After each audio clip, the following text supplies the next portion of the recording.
The phone is face down on the table, but your body still knows it is there. You keep telling yourself you are not waiting. You are busy. You are fine. You are moving on.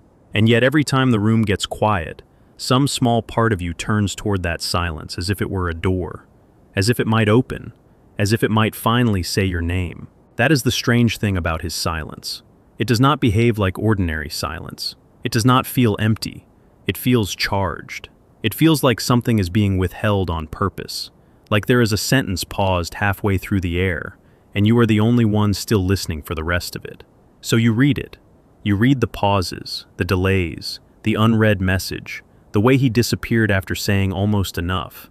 You read the gap between two words like a priest reading a sacred page, trying to find meaning in every omission, trying to find proof that the story is still alive. And maybe that is the first truth that hurts. You are not only missing him, you are interpreting him. You are turning absence into language because uncertainty is easier to survive when it feels symbolic. If his silence has meaning, then you are not powerless. If it means regret, fear, longing, confusion, then you can still imagine a hidden heart beating under the quiet. You can still build a bridge out of not knowing. But this is only the surface. The deeper truth is that silence can become sacred when the unconscious is hungry. When something in you is desperate for a sign, the mind does what it always does. It creates a pattern. It starts connecting dots that may or may not belong together. It gives shape to what is unfinished. It turns the unknown person into an oracle, and the unanswered message into a prophecy. Carl Jung would have understood this immediately, because he spent his life looking at the way the unconscious speaks through symbols, projections, and emotional intensity. Not because every feeling is false, not because every intuition is a fantasy, but because the psyche does not simply observe reality. It participates in it, it colors it, it invests it with old longing. So when you read his silence like a sacred text, you are not just reading him, you are also reading yourself. And that is where the ache becomes more personal than romance. Maybe you did not fall in love with a man as much as you fell into a state of heightened attention, a state of waiting, a state where the smallest sign from him could change the temperature of your whole day. One message and your body softened. One delay and your chest tightened. One tiny gesture and you felt chosen. One silence and you felt erased. That kind of emotional power does not come from him alone. It comes from the place in you that has learned to treat uncertainty as intimacy. For some women, silence becomes meaningful because it resembles the emotional atmosphere they grew up in. Love was not steady. Attention was not consistent. Affection had a rhythm of appearing and withdrawing, until the nervous system began to confuse inconsistency with depth. If someone was hard to read, they seemed important. If someone made you wait, they seemed valuable. If someone gave little and took up a lot of inner space, the psyche called it love before the body had a chance to call it what it was: activation. That is a complex. A complex is not just a memory. It is a living knot in the psyche. It gets touched, and suddenly you are not only responding to this man, this message, this silence. You are responding to everything he resembles inside you, every old abandonment, every moment you had to guess, every time you felt that love had to be earned through patience, softness, understanding, or self-erasure. So when he goes quiet, the complex wakes up. And when the complex wakes up, silence stops being silence. It becomes a mirror. That is why you keep reading it like scripture. Because somewhere in you, the old question is still alive. What does it mean when someone does not choose me clearly? What does it mean when I am left in the dark? What does it mean when I can feel something and still not be given anything solid to hold? The mind hates that kind of space. The unconscious, however, loves it. The unconscious fills space with images. It reaches for symbols. It says, perhaps this means he is afraid. Perhaps this means he feels too much. Perhaps this means he is resisting. Perhaps this means he is waiting for the right moment. Perhaps this means I matter more than he can admit. And sometimes those interpretations are not entirely wrong. A man can be silent because he is afraid of intimacy. He can be silent because his ego wants control. He can be silent because being seen would require honesty, and honesty would require risk. He can be silent because he likes the protection of ambiguity. He can be silent because he wants to remain the one who is not fully available, the one who does not need to reveal too much, the one who can keep his image intact. That is the persona at work. The persona is the face we show the world, the version of ourselves built for survival, approval, and control. Some men build a persona around being composed, detached, unreadable, almost mythic in their distance. They do not say what they feel, because saying it would make them vulnerable. They let silence do the work of mystery. They let your imagination carry what their mouth refuses to carry. And if you are not careful, you will do the rest for them. You will turn that persona into depth. You will mistake restraint for wisdom. You will mistake emotional withholding for hidden devotion. You will mistake the fact that he is hard to reach for the fact that he is profound. You will worship the gap because the gap lets you project into it. That is one of the most painful mechanisms in love: projection. Projection is when the psyche places its own inner content onto another person. You do not just see them, you see what they awaken. You see your own longing reflected back and call it destiny. You see your own fear of loss and call it chemistry. You see your own need for meaning and call it a sign. So the silence becomes sacred, not because it is holy, but because it is unfinished. And unfinished things are dangerous to a wounded heart. They invite interpretation without resolution. They keep the mind circling. They create a private religion out of uncertainty. A message that never comes can become more powerful than 100 messages that do. A man who never fully explains himself can become larger in your mind than a man who is simply honest. A silence can become a temple because the mind has placed an altar there. But what exactly is on that altar? Often, it is not him. Often, it is the image of him. And that image can be built from very old material. Maybe he represents the man who finally sees you. Maybe he represents the one who will choose you without hesitation. Maybe he represents the missing answer to a lifelong wound. Maybe he represents the fantasy that if this one person understands you, then all the other times you were overlooked will somehow be redeemed. That is why letting go feels bigger than losing a conversation. It feels like surrendering a story that was carrying your hope. And that is why the silence hurts more than a clear no. A clear no ends the fantasy. Silence keeps it alive. Silence is a room with the lights off. You keep walking through it, touching the furniture, trying to remember where everything is. You know the shape of the room by heart now, but you still bump into the same corners because you are not really in the room anymore. You are in your own projection of it. This is where Jung becomes important again, because Jung did not treat projection as stupidity. He treated it as a clue. The things we project are often the things we have not yet claimed in ourselves. The qualities we idealize, fear, or obsess over in another person usually point back to something unintegrated in our own psyche. So ask yourself gently, what is this silence doing in me? Is it awakening abandonment? Is it awakening hope? Is it awakening the urge to prove myself? Is it awakening the old belief that love must be decoded rather than received? Is it awakening the part of me that feels most alive when she is almost chosen? That last question can sting, because there is a strange addiction in almost being chosen. Almost is safer than fully. Almost gives you a place to stand without demanding total truth. Almost lets you keep the fantasy without the responsibility of reality. Almost keeps the door open while protecting you from the finality of being fully seen or fully refused. And if you have lived too long in almost, then silence will feel sacred because it keeps the temple standing. But temples can be built around pain. There is another layer here, and it is the one most people avoid. Sometimes we do not only read silence, we depend on it. We need the uncertainty because certainty would force a decision. As long as he is silent, you can still imagine. As long as he has not fully closed the door, you can still hope. As long as there is no final statement, you do not have to confront the grief of letting go of the image. The psyche can become very loyal to an image, even when the image is starving it. That is why the body often knows the truth before the mind does. The body feels the waiting. The body feels the tension in the jaw, the small ache in the chest, the way you check your phone without meaning to. The body knows when you are living in an emotional loop.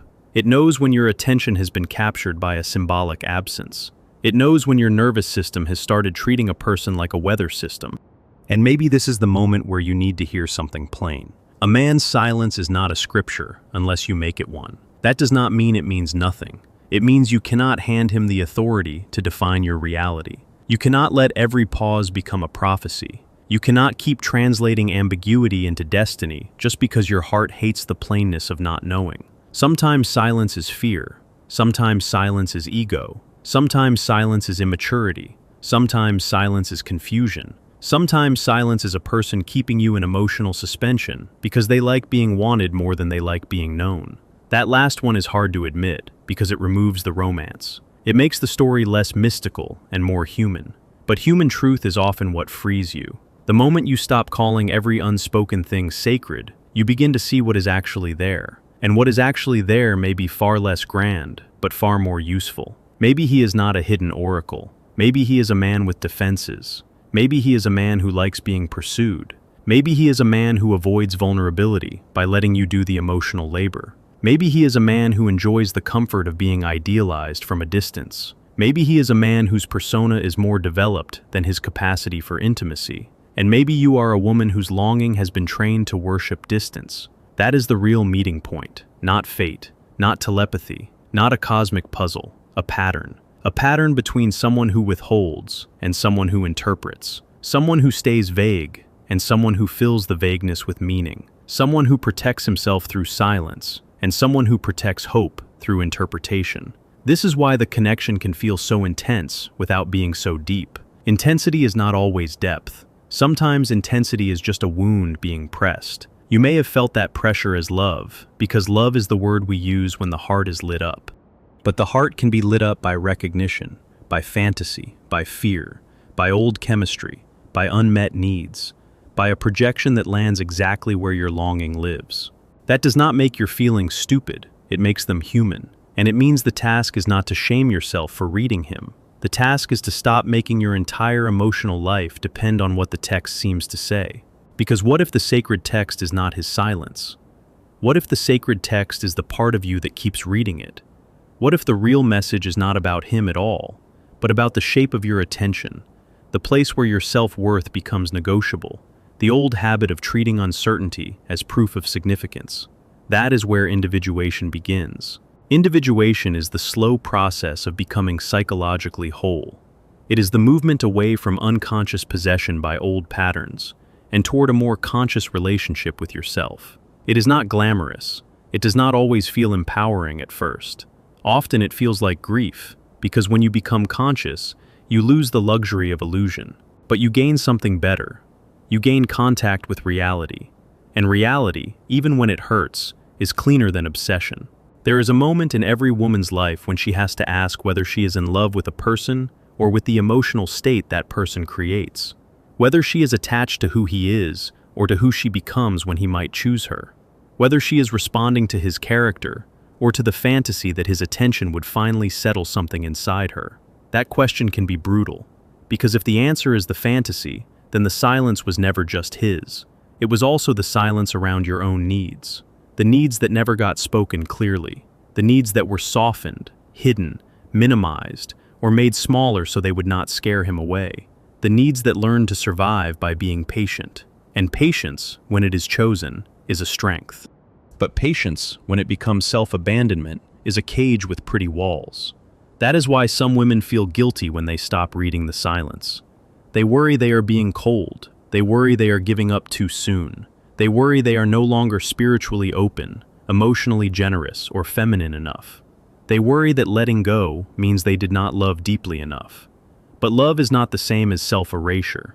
You can care about someone and still stop translating their absence into destiny. You can feel tenderness and still refuse to live inside ambiguity.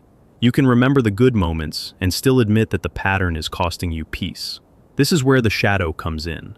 The shadow is not only the dark and ugly parts of us, it is also the disowned truth. The part of you that knows you are tired. The part of you that is angry you have to guess. The part of you that resents being made to prove your value through waiting. The part of you that wants to stop being the one who carries the emotional continuity of the connection.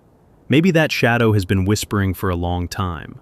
Maybe it says, I am tired of being the one who makes meaning out of emptiness. Maybe it says, I do not want to live by crumbs and clues. Maybe it says, I want something clear enough that my nervous system can rest.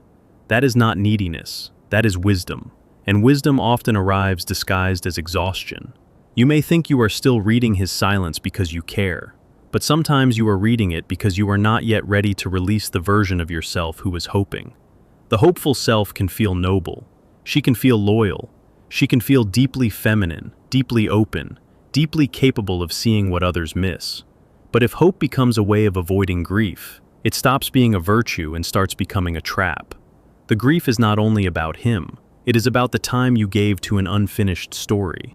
It is about the version of you who kept the door half open because she did not want to admit how much she wanted to be chosen. It is about the part of you that believed if you could just understand the silence correctly, you could protect yourself from disappointment. But disappointment is not always the enemy. Sometimes it is the beginning of clarity. The silence may be sacred only in the sense that it reveals what you have been worshiping. And once you see that, you cannot unsee it. You begin to notice how often the mind reaches for symbols when the heart is underfed. You notice the way one unread message can occupy more inner space than an actual conversation. You notice how the body stays alert around a person who never fully arrives. You notice that your peace has been tied to a person who has not offered you anything steady enough to hold. That noticing is the first act of return. Not a dramatic exit, not a revenge arc, not a performance of indifference. A return to your own center. Because the real question is not whether he is thinking about you in the silence. The real question is whether you are still thinking about yourself while you wait. Are you eating, sleeping, working, breathing? Are you noticing how much energy is being spent on decoding? Are you still present in your own life? Or have you been living in the hallway outside his door, listening for movement? That image matters. Because so many women are not sitting in the relationship anymore. They are standing outside it, hand on the handle, waiting for a sound. And the longer you stand there, the more your mind turns the door into a shrine. But the door is not sacred. Your life is. There is a moment when the old enchantment begins to break. It is not always loud. Sometimes it happens on an ordinary afternoon. You set the phone down and do not pick it up for a while. You feel the urge to check, but you do not. You notice the urge. You let it pass. Nothing dramatic happens. No trumpet sounds. No revelation descends from the sky. And yet something in the inner architecture shifts. You realize the silence is not a command. It is information. You realize you do not have to keep treating ambiguity as an invitation. You realize that your nervous system has been trained to sprint toward uncertainty, and you are allowed to teach it a different rhythm. This is what reclaiming power often looks like. Not a speech, not a showdown. A small refusal to keep feeding the loop. If this names something you have never been able to say out loud, write a single sentence for yourself in the comments. I no longer chase what teaches me to abandon myself. Let that sentence be plain. No performance, no decoration, just truth. Because truth has a way of cutting through the fog that longing creates. And once the fog thins, you can see the outline of the pattern more clearly. You can see where your imagination has been doing the work of reality. You can see where the silence became a mirror for your own unmet needs. You can see where the masculine image you carried in your mind may have been stronger than the actual man in front of you. That is painful, yes, but it is also freeing. Because once the projection loosens, the other person shrinks back to human size. He becomes a person again, not a symbol. A person with limitations, fears, preferences, inconsistencies, and choices. A person who may or may not have the capacity you were hoping for. A person whose silence may reveal less about hidden destiny and more about his current emotional range. And when that happens, you get your energy back. Not all at once, not magically, but gradually, like a room getting warmer after the window is closed. You stop asking the silence to speak for him. You stop asking your imagination to compensate for his absence. You stop treating every pause as evidence. You start asking better questions. Does this connection feed my dignity? Does it make me more present in my own life? Does it bring clarity or only anticipation? Does it invite reciprocity or only interpretation? Those questions are not cold, they are clean. And clean questions are often the beginning of healthy love. Because love that is real does not require you to become a detective. It does not require you to turn yourself into a translator of missing words. It does not ask you to live in spiritual suspense. It meets you where there is enough truth to stand on. That does not mean every silence is meaningless. Sometimes silence does carry feeling. Sometimes a person is genuinely conflicted, afraid, overwhelmed, or ashamed. Sometimes there is regret in the quiet. Sometimes there is longing. Sometimes there is a battle between ego and vulnerability. Sometimes there is a man who wants connection, but cannot yet bear the cost of being fully known. But even then, your task is not to become the keeper of his inner weather. Your task is to see what his silence does to you, because that is the real revelation. If his silence makes you abandon yourself, then the pattern is already speaking. If his silence makes you shrink, wait, overthink, or perform worthiness, then the pattern is already speaking. If his silence makes you feel that love must be earned through endurance, then the pattern is already speaking. And once you hear that, you cannot pretend it is only about him. It never was. This is the hidden bargain many women make without realizing it. If I can understand him deeply enough, I can avoid the pain of not being chosen. If I can decode him, I can stay in hope. If I can make meaning out of his distance, I do not have to face the simplicity of what is actually happening. But the psyche always knows when it is bargaining with reality. It becomes tired. That tiredness is not weakness. It is the soul's protest. It says, I cannot keep living on interpretation alone. It says, I need something real. It says, I am done making a religion out of waiting. And maybe that is the moment the sacred text loses its power. Not because the silence changes, because you do. You no longer kneel before ambiguity as if it were wisdom. You no longer confuse emotional starvation with depth. You no longer call every unanswered question a sign from the universe. You begin to understand that some silence is simply silence, and some silence is a mirror showing you where you have been outsourcing your center. That realization can feel lonely for a minute. It can feel like the fantasy is dying, because it is. But what dies is not love. What dies is the illusion that your life has to remain suspended until someone else becomes clear. And when that illusion dies, something quieter and stronger takes its place. Self-respect. Self-respect does not shout. It does not beg. It does not chase after meaning in the dark. It stands there, calm and awake, and says, I do not need to be deciphered by someone who will not meet me honestly. That is the beginning of dignity, not hardness, not punishment, not withdrawal as a strategy. Dignity. The kind that lets you feel the ache without making the ache your home. The kind that lets you remember him without making him central. The kind that lets you care without collapsing into interpretation. The kind that can sit with silence and still belong to itself. And if he returns to that space, he will not meet the woman who was waiting at the door with 1,000 unsent meanings in her hands. He will meet a woman who has come back to herself. If he does not return, the same truth remains. You have returned to yourself. That is the real ending the psyche is asking for. Not a decoded message, not a guaranteed answer, not a mystical certainty wrapped around a wound. A woman standing in her own room again, looking at the phone, and no longer confusing its silence with a verdict on her worth. The phone is still there. The room is still quiet. The night window is still open a little. But now the silence is just silence, and you are no longer inside it, trying to make it speak. You are here. You are breathing. You are no longer chasing what teaches you to abandon yourself. And that, more than any message, is the sacred text that matters.